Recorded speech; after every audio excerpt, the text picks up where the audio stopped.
नमस्कार, Asian news देख रहे हैं आप। मैं हूं मनीष। प्रधानमंत्री नरेंद्र मोदी का जन्मदिन, ऐसे में प्रधानमंत्री नरेंद्र मोदी एमपी पहुंचे। एमपी के धार में पहुंचे। प्रधानमंत्री नरेंद्र मोदी ने धार के आयोजन में नारी शक्ति पर विशेष जोर दिया। उन्होंने कहा कि यह कार्यक्रम केवल धार का नहीं बल्कि पूरे देश की माताओं और बहनों को समर्पित है। इसी के साथ स्वस्थ नारी सशक्त परिवार महाअभियान की शुरुआत की गई। पीएम मोदी ने विश्वकर्मा जयंती के अवसर पर देश के सबसे बड़े इंटीग्रेटेड टेक्सटाइल पार्क का शिलान्यास भी किया। उन्होंने कहा कि इस पार्क से भारत की टेक्सटाइल इंडस्ट्री को नई ऊर्जा मिलेगी, किसानों को उनकी उपज का सही मूल्य मिलेगा और सबसे बड़ा लाभ युवाओं को रोजगार से मिलेगा। प्रधानमंत्री नरेंद्र मोदी ने अपने 75वें जन्मदिन पर यह रिटर्न गिफ्ट मध्य प्रदेश को दिया। धार में बने इस मेगा टेक्सटाइल पार्क से 3 लाख से अधिक लोगों को रोजगार मिलेगा। लाखों किसानों को सीधा फायदा होगा और महिलाओं को आवास समेत कई सुविधाएं मिलेंगी। युवाओं के लिए यहां रोजगार और स्टार्टअप के मौके उपलब्ध होंगे। पार्क की वजह से प्रदेश में दुनिया स्तर की सुविधाएं, सोलर और ग्रीन एनर्जी का उपयोग, बेहतरीन हाईवे और एयरपोर्ट कनेक्टिविटी मिलेगी। गरीब की सेवा कभी बेकार नहीं जाती। प्रधानमंत्री नरेंद्र मोदी ने कहा कि हमारी सरकार माताओं बहनों को आर्थिक रूप से समृद्ध कर रही है। उन्होंने मुद्रा योजना का लाभ मिल रहा है। उन्हें सरकार 3 करोड़ बहनों को लखपति दीदी बनाने के अभियान में जुटी है। अब तक करीब 2 करोड़ बहनें लखपति बन चुकी हैं।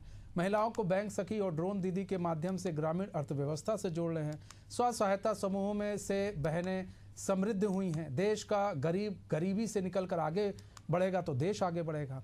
गरीब की सेवा कभी बेकार नहीं जाती। गरीब अपनी मेहनत से समंदर पार करने की शक्ति रखता है। गरीब की पीड़ा को मैंने खुद जिया है। गरीब की सेवा ही मेरा जीवन का सबसे बड़ा उद्देश्य है। सरकार गरीबों को केंद्र में रखते हुए पवित्र भाव से योजनाएं बना रही है। उन्होंने कहा कि 11 सालों की मेहनत का परिणाम आज दुनिया के सामने है। 25 करोड़ लोग गरीबी रेखा से बाहर आ चुके हैं। यह प्रयास केवल योजना नहीं, गरीब का जीवन बदलने की मोदी की गारंटी है। गरीब के चेहरे पर मुस्कान लाना, माताओं बहनों को सुरक्षित करना मेरी प्राथमिकता है। इस दौरान प्रधानमंत्री नरेंद्र मोदी ने जोर दिया कि महिलाएं जाएं, सरकारी अस्पताल में जाएं, अपना स्वास्थ्य परीक्षण करवाएं।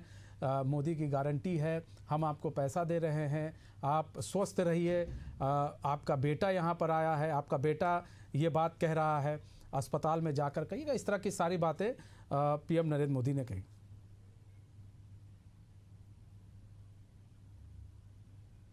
आज से इसका मध्य प्रदेश संस्करण भी प्रारंभ हो रहा है। ये अभियान धार समेत एमपी के हमारे जनजातीय समाज को विभिन्न योजनाओं से सीधे जोड़ने का सेतु बनेगा।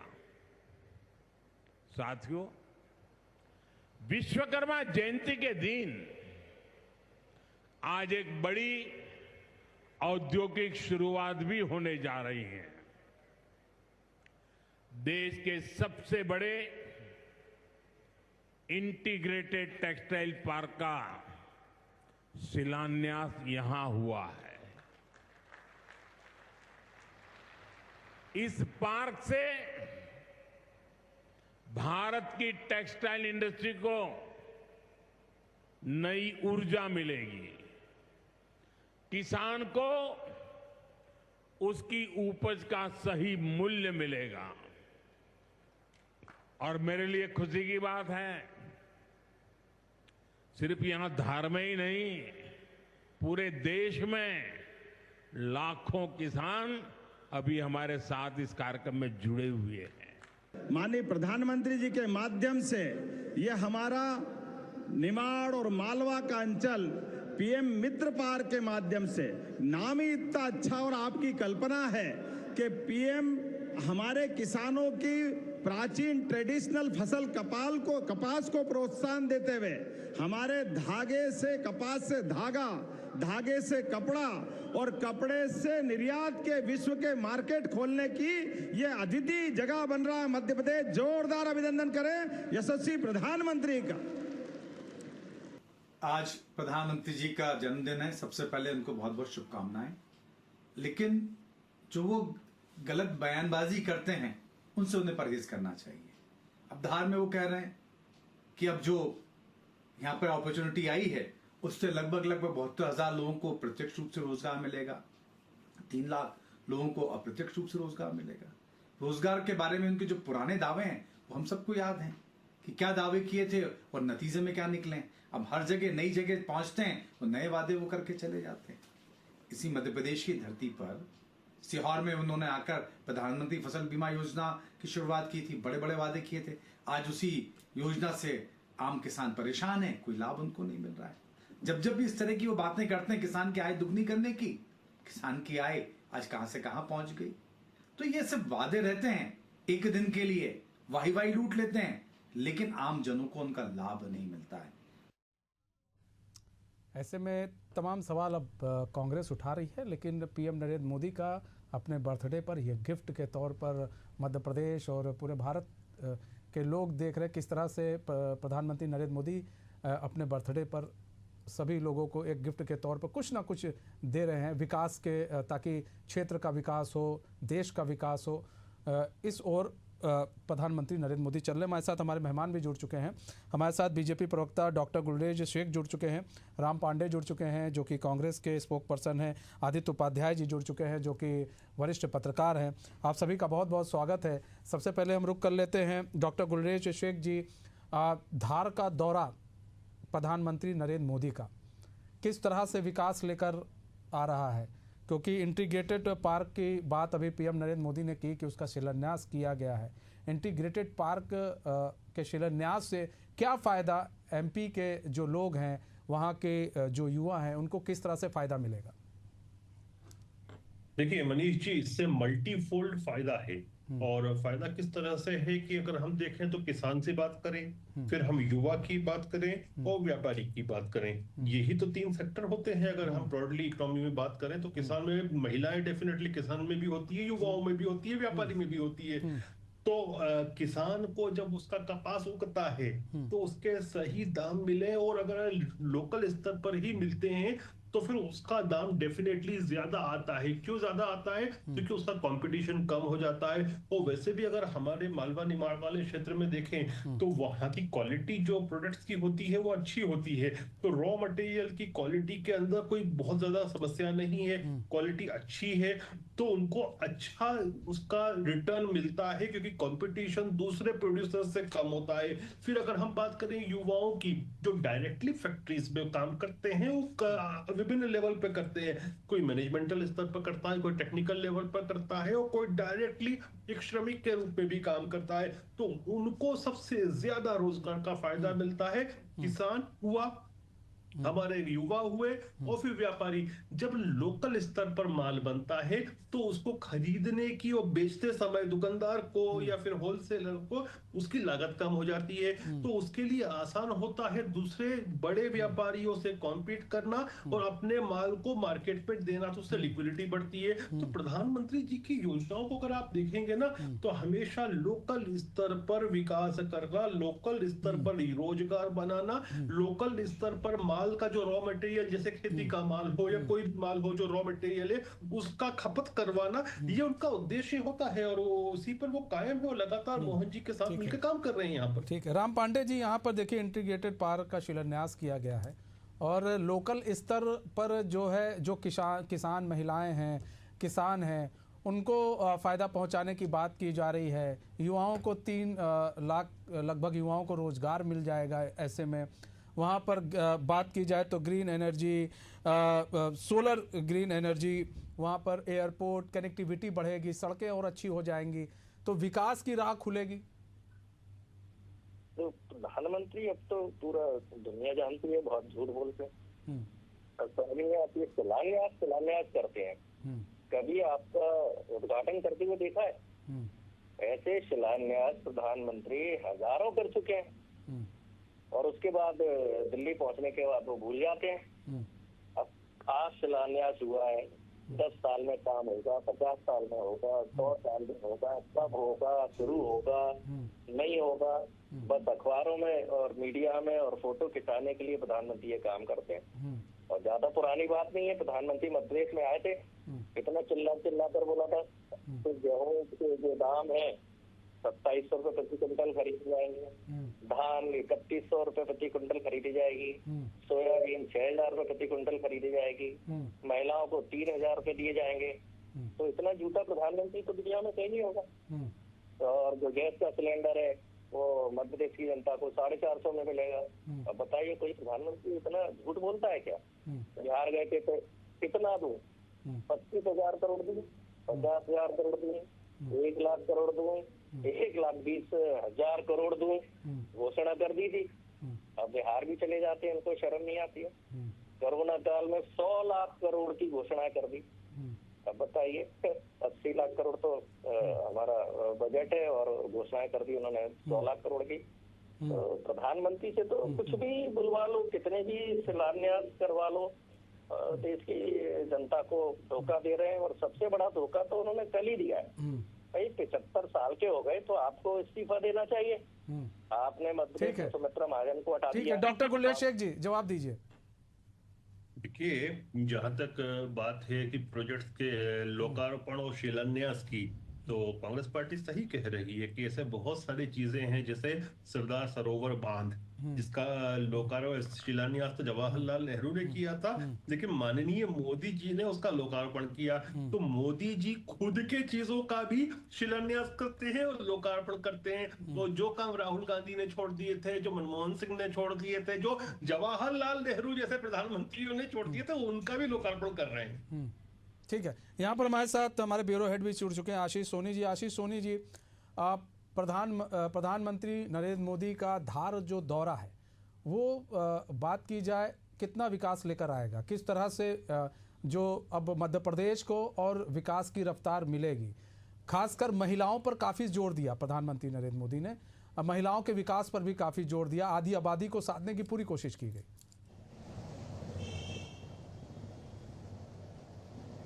बिल्कुल मनीष, देखिए प्रधानमंत्री नरेंद्र मोदी दूसरी बार अपने जन्मदिन के अवसर पर मध्य प्रदेश की धरती पहुंचे और मध्य प्रदेश की धरती से उन्होंने देश को कई बड़ी सौगातें दी है। इंटीग्रेटेड पार्क के अलावा भी कई जो अलग अलग कार्यक्रम है उनका शुभारंभ भी किया, लोकार्पण भी किया। प्रधानमंत्री मातृ वंदना योजना की 10 लाख हितग्राहियों के खाते में राशि का अंतरण भी हुआ है। अपने भाषण के दौरान संबोधन के दौरान प्रधानमंत्री नरेंद्र मोदी ने देश और दुनिया को एक साफ संदेश दिया है कि ये भारत घर में घुसकर मारने वाला है। पहली बात, पूरे विश्व को एक संदेश दे दिया कि अब ये नया भारत है, 2047 विकसित भारत बनने वाला 2047 का भारत है। दूसरी बात, उन्होंने जो संदेश दिया वो स्वदेशी का संदेश दिया। स्वदेशी का संदेश आत्मनिर्भरता को लेकर दिया कि स्वदेशी का संकल्प तभी पूरा होगा जब हम आत्मनिर्भर बनेंगे। तीसरी महत्वपूर्ण बात, जो पूरा कार्यक्रम आधारित था वो आधी आबादी पर आधारित था। प्रधानमंत्री नरेंद्र मोदी ने अपने संबोधन के दौरान सभी माताओं बहनों से अपील की कि अपने लिए समय निकालें, परिवार के लिए समय निकालती हैं, आप सबके लिए समय निकालती हैं, अपने लिए समय निकालें और जाकर जो जांच केंद्र बने हुए हैं वहां पर जाके अपने स्वास्थ्य का चेकअप करवाएं। तो ये एक बहुत बड़ा मैसेज था। इंटीग्रेटेड पार्क का लोकार्पण, वहां अलग अलग तरह के निवेश आना, उसके बाद रोजगार के अवसर बढ़ना, स्थानीय किसानों को खासतौर पर कपास उत्पादकों के लिए सबसे सराहनीय पहल है 5F फैक्टर जो प्रधानमंत्री नरेंद्र मोदी ने दिया है। इन सब के बीच में सीधे तौर पर प्रधानमंत्री जुड़े हैं आधी आबादी से, क्योंकि अब तक आजादी के इतने बाद जब भी तमाम योजनाएं बनी है तो आधी आबादी के लिए जो योजनाएं बनी है उसमें या तो वो योजनाएं महिलाओं तक नहीं पहुंची है या फिर महिलाओं तक पहुंची हैं तो महिलाएं उस योजना का लाभ पूरी तरह से नहीं ले पाई है। इसीलिए प्रधानमंत्री की ये अपील खास तौर पर देखी जा रही है कि उन्होंने सीधे तौर पर महिलाओं से जो अपील की है, चाहे माता बहन बेटी के रूप में, उन्होंने साफ तौर पर कहा है कि आप अस्पताल तक जाइए, उस जांच केंद्र तक जाइए और अपनी जांच करवाइए। मनीष जी, ठीक है, बहुत बहुत धन्यवाद आशीष हमारे साथ जुड़ने के लिए, तमाम जानकारी देने के लिए। वरिष्ठ पत्रकार का रुख कर लेते हैं हम। आदित्य उपाध्याय जी, आप किस तरह से देख रहे हैं? देखिए यहाँ पर बहुत सारी चीज़ है। स्वस्थ नारी सशक्त परिवार का एक पूरा स्लोगन दिया गया, यानी कि ये तय था कि आधी आबादी को साधने की पूरी कोशिश की गई और साधा भी गया। इंटीग्रेटेड पार्क का भी शिलान्यास किया जिससे सीधे सीधे युवाओं को रोजगार मिलेगा। यानी कि बात करें तो डबल इंजन की सरकार है, डबल इंजन की सरकार मिलकर काम कर रही है। मोहन बात के डॉक्टर मोहन यादव जो कि सीएम है वहाँ के, उनके साथ मिलकर काम कर रही है ताकि ज़्यादा से ज़्यादा युवाओं को रोज़गार दिया जा सके। और अपने जन्मदिन पर मध्य प्रदेश में होना और वहाँ से कई राज्यों के महिलाओं को गिफ्ट देना, यह भी एक बड़ी पहल है। बिल्कुल बिल्कुल, प्रधानमंत्री जी ने अपने जन्मदिन पे जो मध्य प्रदेश की ओर जो है फोकस किया है, ये मध्य प्रदेश के लिए बहुत गर्व की बात है और प्रसन्नता की बात है।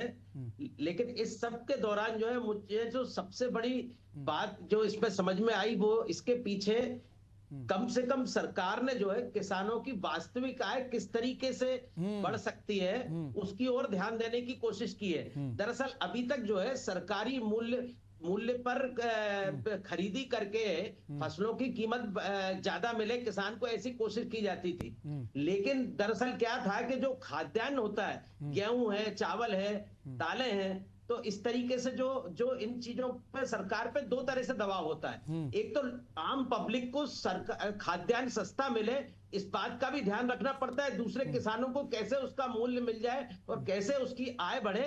तो इन सब चीजों से हटकर जो खाद्यान्न से इतर जो फसलें हैं उनको किसानों को उनको लगाने के लिए प्रेरित करने की बात है, उनका रकबा बढ़ाने की बात है, जिससे किसानों की वास्तविक आय बढ़ेगी। इस पे सरकारी खरीदी, सरकारी दर और इस सब पे निर्भर नहीं होना पड़ेगा।